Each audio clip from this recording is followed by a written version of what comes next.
Bismillahirrahmanirrahim.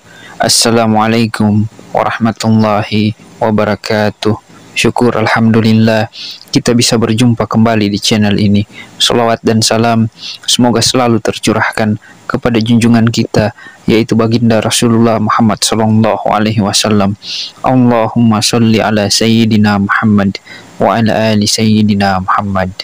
Sahabat beriman yang dirahmati Allah Subhanahu wa taala, salat subuh memiliki nilai yang tinggi dalam syariat Islam. Bahkan Rasulullah Shallallahu alaihi wasallam mendoakan langsung umatnya yang menunaikan salat subuh. Orang yang menunaikan salat subuh juga disaksikan oleh para malaikat, akan tetapi ada bacaan atau surah pendek yang tidak dianjurkan dalam melaksanakan salat subuh. Lantas, apa keutamaan salat subuh? Bacaan surah apa yang tidak dianjurkan di waktu subuh? Benarkah malaikat menyaksikan langsung ketika kita menunaikan sholat subuh? Berikut ini adalah penjelasannya. Sahabat beriman, sholat subuh ditunaikan jelang terbitnya fajar, waktu di mana orang-orang dalam keadaan terlelap dalam tidurnya, dan betapa banyak kaum muslimin yang lalai dalam mengerjakan sholat subuh. Mereka lebih memilih melanjutkan tidurnya ketimbang bangun untuk melaksanakan sholat. Karena itulah Rasulullah Shallallahu alaihi wasallam mengkhususkan sholat subuh dengan berbagai keistimewaan. Dan sholat subuh bahkan memiliki sifat-sifat tertentu yang tidak terulang pada sholat lainnya. Saking istimewanya, orang yang mengerjakan sholat subuh didoakan langsung oleh Rasulullah Shallallahu alaihi wasallam. Hal ini sebagaimana disebutkan dalam sebuah hadis, Rasulullah Shallallahu alaihi wasallam bersabda, "Ya Allah, berkahilah umatku selama mereka senang bangun subuh." Hadis riwayat Imam Tirmizi, Abu Daud, Ahmad, dan Ibnu Majah. Dan apabila Rasulullah Shallallahu alaihi wasallam yang berdoa, maka tidak ada perantara di antara Rasulullah dengan Allah Subhanahu wa taala, sebab Rasulullah Shallallahu alaihi wasallam yang paling dekat dengan Allah Subhanahu wa taala. Dalam hadis lain dijelaskan bahwa orang yang melaksanakan sholat subuh berada dalam jaminan Allah Subhanahu wa taala. Rasulullah Shallallahu alaihi wasallam bersabda, "Siapa yang menunaikan salat subuh, maka ia berada dalam jaminan Allah." Dan jangan kau mencari jaminan Allah dengan sesuatu selain dari salat, yang pada saat kau mendapatkannya justru kamu tergelincir ke dalam api neraka. Hadis riwayat Imam Muslim. Apabila Allah Subhanahu wa taala yang memberikan jaminan, maka manusia sulit untuk menjangkau dan menebaknya. Di antara janji Allah bagi hambanya yang taat menunaikan ibadah sholat subuh adalah kelak di surga nanti akan melihat Allah Subhanahu wa taala. Hal ini sebagaimana sabda Rasulullah Shallallahu alaihi wasallam, "Kami sedang duduk bersama Rasulullah Shallallahu alaihi wasallam ketika melihat bulan purnama. Beliau berkata, 'Sungguh kalian akan melihat Rabb kalian sebagaimana kalian melihat bulan yang tidak terhalang dalam melihatnya. Apabila kalian mampu, janganlah kalian menyerah dalam melakukan sholat sebelum terbit matahari dan sholat sebelum terbenamnya matahari, maka lakukanlah." Hadis riwayat Bukhari dan Muslim. Di dalam Al-Quran juga telah dijelaskan bahwa sholat subuh merupakan waktu yang paling baik untuk mendapatkan rahmat dan ridho dari Allah. Dan Allah Subhanahu wa taala berfirman, "Dan bersabarlah kamu bersama dengan orang-orang yang menyuruh Tuhannya di pagi dan di senja hari dengan mengharap keadaan dirinya, dan janganlah kedua matamu berpaling dari mereka karena mengharapkan perhiasan kehidupan dunia. Dan janganlah kamu mengikuti orang yang hatinya telah kami lalaikan dari mengingat kami serta menuruti hawa nafsunya." Quran Surah Al-Kahfi ayat 28. Lantas, surat apa sajakah yang tidak dianjurkan dibaca ketika sholat subuh?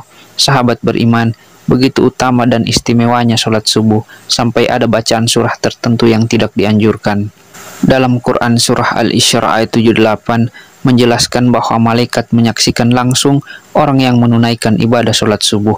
Dari tafsir ayat tersebut, para ulama menyimpulkan bahwa pada saat sholat subuh, setelah bacaan Al-Fatihah, disunahkan membaca Al-Quran yang panjang, baik surah ataupun ayat, di mana tradisi nabi-nabi terdahulu yang kemudian dilanjutkan oleh Rasulullah Shallallahu alaihi wasallam dan para sahabat, tabi'in, dan salafus soleh juga membaca ayat-ayat ataupun surah yang panjang. Ketika menjadi imam sholat subuh, maka dari itu seorang imam sholat subuh setelah membaca surah Al-Fatihah, janganlah membaca surah pendek, apalagi super pendek, seperti Al-Ikhlas, Al-Falaq, dan An-Nas. Ini bukan masalah sah dan tidak sahnya dalam bacaan sholat, melainkan masalah untung dan rugi. Perkara sah sudah pasti sah, akan tetapi rugi karena disaksikan oleh banyak malaikat. Maka tentu sangat sayang sekali jika hanya ayat pendek yang dibacanya, karena apabila semakin banyak huruf-huruf Al-Quran yang dibaca dalam melaksanakan sholat subuh yang disaksikan oleh banyak malaikat, maka akan menambah catatan amal kebaikan kita yang disampaikan kepada Allah Subhanahu wa Ta'ala melalui para malaikat. Rasulullah Shallallahu Alaihi Wasallam sering menunjukkan contoh-contoh bacaan sholat subuh yang menandakan syarat akan makna tertentu. Ada beberapa riwayat Rasulullah Shallallahu Alaihi Wasallam disebutkan sering membaca surah Al-Waqiah, surah At-Sur, surah At-Takwir. Rasulullah Shallallahu Alaihi Wasallam juga biasa membaca surah Ar-Rum, surah Yasin, dan surah As-Safar. Sahabat beriman yang dirahmati Allah Subhanahu wa Ta'ala, Allah telah menyiapkan pahala yang luar biasa bagi mereka yang membiasakan dirinya untuk sholat subuh tepat pada waktunya, dan pahalanya bahkan sebanding dengan sholat semalam suntuk. Janji pahala ini sebagaimana sabda Rasulullah Shallallahu Alaihi Wasallam, barang siapa yang sholat subuh berjamaah, maka seakan-akan dia telah melaksanakan sholat semalam suntuk. Hadis riwayat Bukhari.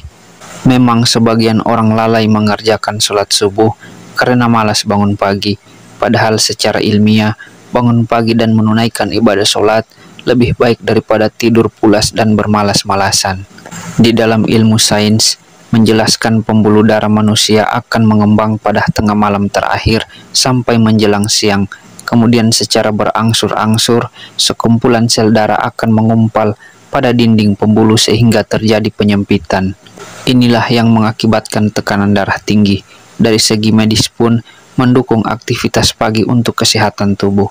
Sholat subuh yang memicu orang bangun pagi juga akan menjadi penerang pada hari kiamat, hari di mana orang-orang akan ketakutan. Rasulullah Shallallahu Alaihi Wasallam bersabda, berilah kabar gembira bagi orang-orang yang berjalan di kegelapan malam menuju masjid untuk mengerjakan sholat subuh dengan cahaya yang terang benderang pada hari kiamat. Hadis riwayat Abu Daud, Tirmizi, dan Ibnu Majah. Sholat subuh yang dilaksanakan pada pergantian malam dan siang dimulai menjadi hal yang disukai para malaikat, karena pada saat itulah mereka sedang bertugas. Maka dari itu, mereka yang melaksanakan sholat subuh pada awal waktu, maka akan disaksikan langsung oleh para malaikat, baik itu malaikat yang bertugas pada malam hari maupun di siang hari. Allah Subhanahu wa Ta'ala berfirman, dan dirikanlah sholat subuh. Sesungguhnya sholat subuh itu disaksikan oleh para malaikat. Quran Surah Al-Isra ayat 78. Sahabat beriman, begitu istimewanya menunaikan ibadah sholat subuh. Selain mendapatkan pahala dan baik dari segi medis, juga disaksikan oleh para malaikat. Dan itulah beberapa keistimewaan sholat subuh. Semoga kita semua dimudahkan untuk melaksanakan sholat subuh secara berjamaah yang pahalanya begitu besar sehingga lebih baik daripada dunia dan seisinya. Amin, amin ya rabbal alamin. Demikian apa yang bisa saya bagikan pada kesempatan kali ini.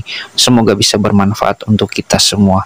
Assalamualaikum warahmatullahi wabarakatuh.